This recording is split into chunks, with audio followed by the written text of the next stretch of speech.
You know, one of the benefits of being into local politics is that sometimes you get a quiet week. How's it going, y'all? Aiden Anderson here with the Moscow Minutes. Like I said, it should be a pretty quick report today, so let's get started. The Moscow City Council had a roughly half-hour-long meeting this week. They first heard public comments from the state president and the communications director for the LDS Church, thanking the city for the work that they do, offering their services to the community, and asking the council to contact them if any opportunities for their help arise.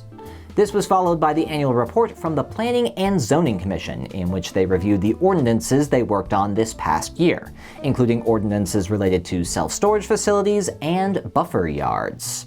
The only action item on the table was a public hearing for the vacation of a turnaround easement on Slonaker Drive. Paul Hendricks, who lives at the address which underlies the easement, requested that this easement be vacated.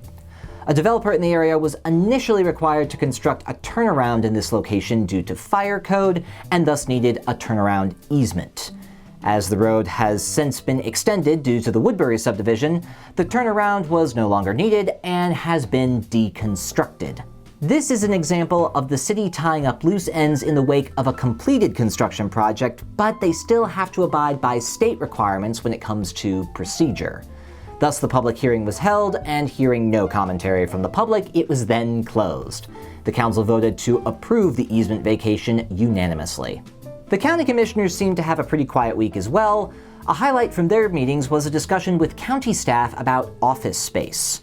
It seems that the auditor's office has requested additional office space for its staff, and this is putting it in conflict with staff that works with the district court. As Judge Megan Marshall explained at the meeting, certain members of court staff have requirements when it comes to office space due to the need for privacy and confidentiality in case-related conversations. The proposed office space changes would seemingly not allow for these privacy needs and thus would not work for court staff. The commissioners will be continuing this conversation going forward, but it's a bit of an insight into the office politics of our local political bodies.